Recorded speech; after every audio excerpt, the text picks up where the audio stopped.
Great win, man.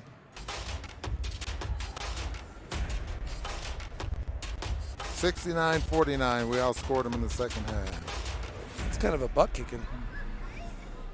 So they went they only won 1 of 5 games. Yeah. So they were 1-4, huh? All right, waiting for that to get to 6-6, then we can go live.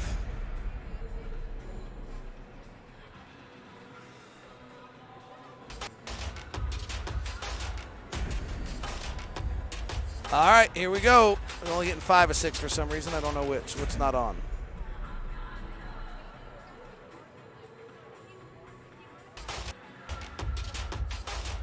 All right, that's good then. Okay, we're good. Welcome to POSTCAST, where the Utah Jazz get a nice win against the Miami Heat to go to the break on a 4-game win streak. A feisty Heat team goes down as the Jazz win it 119, or is that 116 to 101. It's all coming up on POSTCAST. POSTCAST is brought to you by the store at 6200 South and 20th East, also located at the Gateway. Much like cookie celebration, baby. You better should talk because I'm chewing. They are pretty good.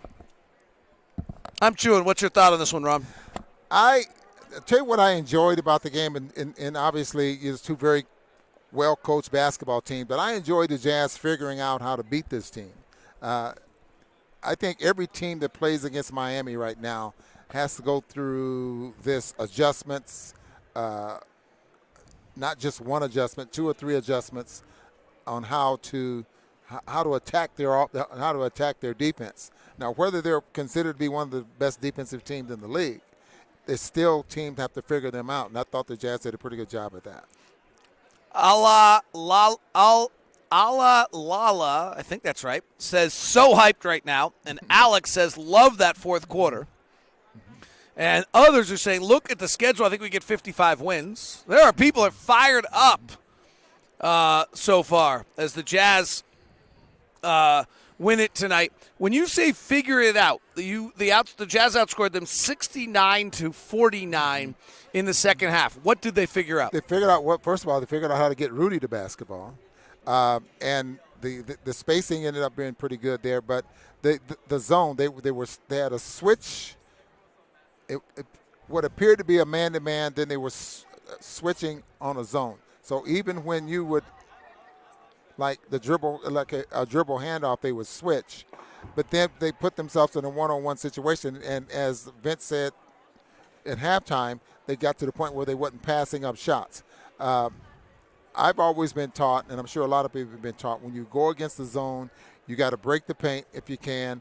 You got to either get the ball in the middle, but you got to get the defense scrambling. I didn't think the Jazz did a lot of that, and they still was able to figure out on how to score. Jazz traded for Jordan Clarkson in Miami on December 23rd. Since then, we are 18-6 as a team, Ron. What has Jordan Clarkson brought to this team? Well, that instant offense type player, that guy coming off the bench that's a threat, and you know how I feel about those kind of guys. That's a threat, and he's just been having, he's just been having a great year coming off the bench here for the Jazz. I think what's so impressive, David, to this is mind-boggling. Quinn just lets him go. I mean, just think about how Moutier was playing at the beginning of the year. Something similar, but nowhere near as close to what Jordan Clarkson does. And so Quinn lets him go, and he's responding because that's what he does best. So Quinn's getting the best out of a kid that what he does best. Here's the difference. Moutier didn't do it well. Moutier was doing the right thing and not finishing at the rim and missing shots and not finding teammates. Right. And he's learned to get better at it. He was very good against tonight in his minutes without Mike Conley tonight. But Clarkson is shooting 60% around the rim and those things. And he actually, in Quinn's mind, as he said on the coaches show today, is making an effort to find his guys when it's the right play. We saw that the 8 assists in Dallas, I think, were really important. He had gone, I think, he skewed it a little bit too far. He had like 3 assists in 6 games. Since then, we're seeing 2 or 3 assists. I don't know what he had tonight. And their defense tonight wouldn't yield to very many. But he had 3 assists tonight. If he's getting 3 dimes a night while shooting 8 of 12, no one's going to be upset about it. So those are 25 minutes that he's playing, and I think he's averaging 23 for the year, but he got 25 tonight, got 30-some minutes against the Dallas Mavericks the other night. But those are like productive minutes. It's not like he's out on the floor and he's filling in. And those are productive minutes when he's out there on the floor. So they're getting something out of him. Great win. Clarkson trade's been incredible. Perfect player for our team. Go Jazz, says Daniel on Facebook. Brian wants to know, is this the best we've looked all season? Ooh, it's a pretty good stretch. It's a 4-game win streak against 3 teams above 500. Yeah, it's been very good, but I'd have to think back. I mean, even though, so what? Well, I'm not picking on your comments there, but we've looked awfully good against teams under 500. So it's kind of hard to say that, okay, they're better now because they're beating teams that are over 500 when they look awfully good beating those teams when they're under 500, if you understand what I mean. Jazz go to 12-11 now against above 500 teams. Miami, by the way, 17-10 against above 500 teams coming into the night. So Miami does not have a problem playing the best teams in the NBA. You know, what surprises me about this team is, as good as we think they are, as well coached as they think they are, that they're just not winning on the road. They can't win on the road. Their home record is awfully good. Their road record is, what is that? The road record now 13-16. So you would think that they would be 1 or 2 games over 500 as solid of a team as I think they have. Josiah Johnson says, what are your thoughts on the Conley load management? He was not load managed. He had the flu tonight. The intention was for him to play, but he was not healthy, could not play. Jordan Clarkson for 6th man of the year. I think Montrezl Harrell probably has that award won. Oh boy, yeah. But I think that you're going to hear some talk for it. Like he'll be in the conversation. The way he's playing, he has to be discussed for 6th man of the year. I'm sure he'll be mentioned. I'm not so sure if it's too late.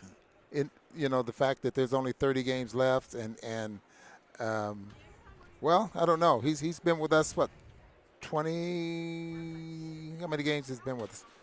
20. We're set. What I say? We're 17-6, 18-6.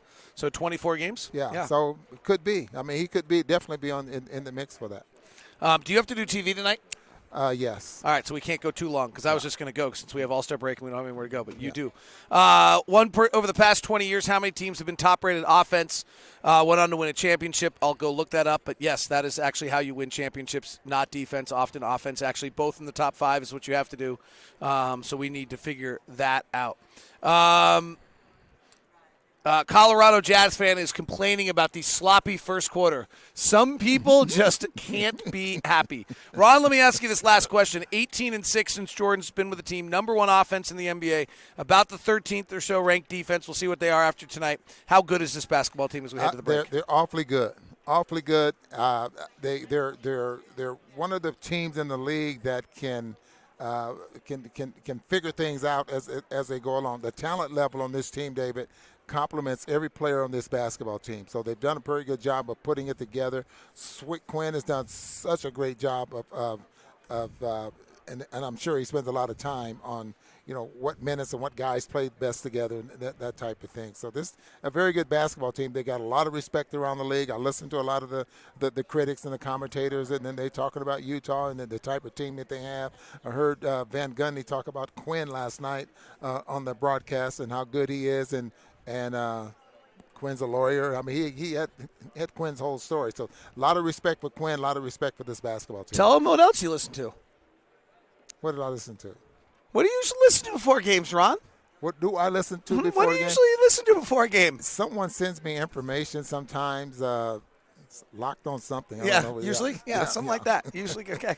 We just built a prep network is what we did. Have a great night. Congratulations. Jazz win. Have a great break. Much like cookies for everybody at the store. I'm not professional. Fired up. Great win. 18-6 since Jordan joined us. Beat the Heat.